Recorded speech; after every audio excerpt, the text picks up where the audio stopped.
বাড়িতে অনেকভাবেই কিন্তু আমরা চিকেন রেসিপি বানিয়ে থাকি, কিন্তু একবার এইভাবে চিকেন ফ্রাইটা বানিয়ে দেখুন, খেতে খুবই ভালো লাগবে। বাড়ির সবাই খুবই পছন্দ করবে। চলুন তাহলে এই সহজ হায়দ্রাবাদি চিকেন ফ্রাই রেসিপিটি শুরু করা যাক।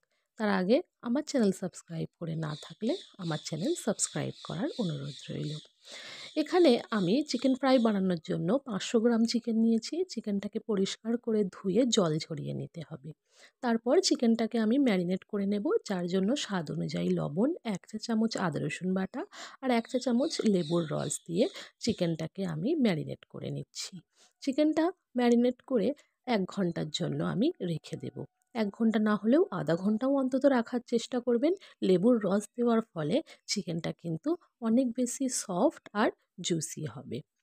ঢাকা দিয়ে রেখে দিচ্ছি 1 ঘন্টার জন্য।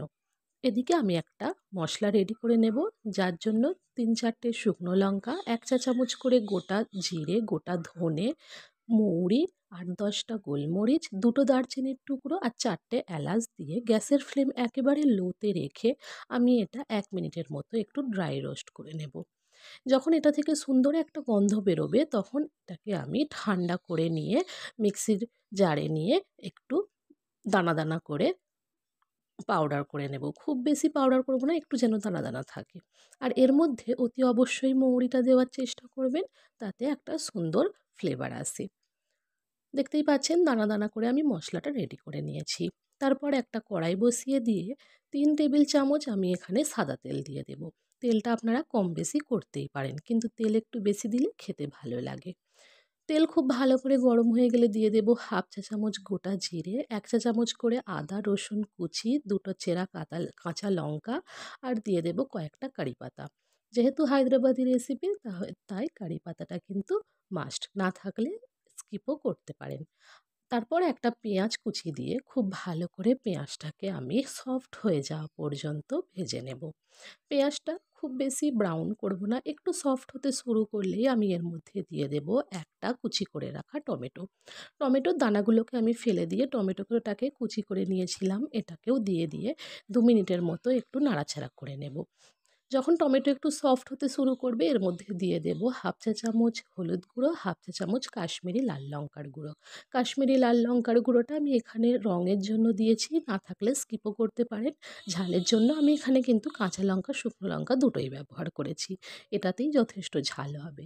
এর থেকে বেশি ঝাল পছন্দ করলে অতি অবশ্যই আপনারা লাল লঙ্কার গুঁড়ো দিতে পারেন। মশলা ভালো করে 2-3 মিনিট কষিয়ে নিয়ে দিয়ে দেব ম্যারিনেট করে রাখা চিকেন।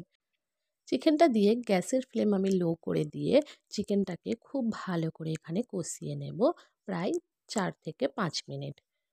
4-5 মিনিট এখানে চিকেনটাকে কষিয়ে নিতে হবে। ভালো করেই চিকেনটাকে কষাচ্ছি, গ্যাসের ফ্লেম লো রাখছি, যাতে চিকেন থেকে জল ছেড়ে দিলেও কোনো অসুবিধে নেই, কারণ আমি এখানে আরও এক্সট্রা জল মেশাবো। যেহেতু আমি এখানে লেবুর রস দিয়েছি, তাই কিন্তু চিকেনটা খুব বেশি সময় নেবে না সিদ্ধ হতে, তাড়াতাড়ি সিদ্ধ হয়ে যাবে। এখানে আমি 1/2 কাপের মতো জল দিয়ে দিলাম। জলটা দিয়ে আবারও একটু ভালো করে নাড়াচাড়া করে মিশিয়ে দিলাম। খুব বেশি জল দেওয়ার দরকার নেই। গ্যাসের ফ্লেম আমি লো রেখে দিয়ে এখানে এটাকে ঢাকা দিয়ে প্রায় 4-5 মিনিট রেখে দেব। 4-5 মিনিট পর ঢাকা খুলে নিয়ে দেখতেই পাচ্ছেন জলটা কিন্তু পুরোপুরি শুকিয়ে যায়নি, এখনও কিছুটা জল রয়েছে। ঠিক এই রকমই আমাদের দরকার। এই রকম অবস্থায় আমি দিয়ে দেব যে রেডি করে রেখেছিলাম মশলাটা, আর 1/2 চামচ দিয়ে দিলাম এখানে গরম মশলা।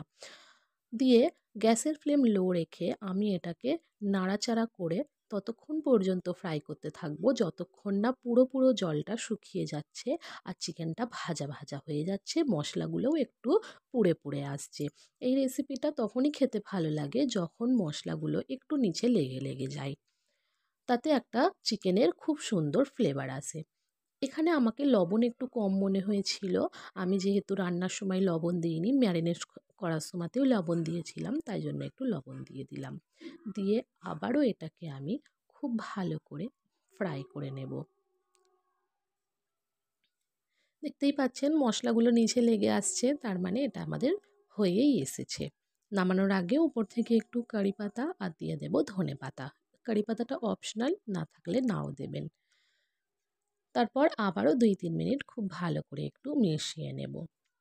যদি আমার ভিডিও ভালো লেগে থাকে একটা লাইক, কমেন্ট, শেয়ার আর আমার চ্যানেলটা কিন্তু সাবস্ক্রাইব করার অনুরোধ রইল। আমার চ্যানেল সাবস্ক্রাইব করে আমার পাশে থাকবেন। যদি ভিডিওর কোনো উপকরণ বুঝতে অসুবিধা হয় তাহলে ডেসক্রিপশনে সমস্ত উপকরণ লেখা থাকবে। এবার আমি এটাকে কিন্তু সার্ভ করে নিয়েছি। স্টার্টার হিসাবে বলুন অথবা ডালে ভাতের সঙ্গেও কিন্তু এই চিকেন ফ্রাই রেসিপিটা খেতে খুবই ভালো লাগে। একবার আমি যেভাবে বানিয়েছি ওইভাবে বাড়িতে বানিয়ে দেখুন। সবাই কিন্তু খুবই পছন্দ করবে। যদি আমার ভিডিও ভালো লাগে একটা লাইক করুন।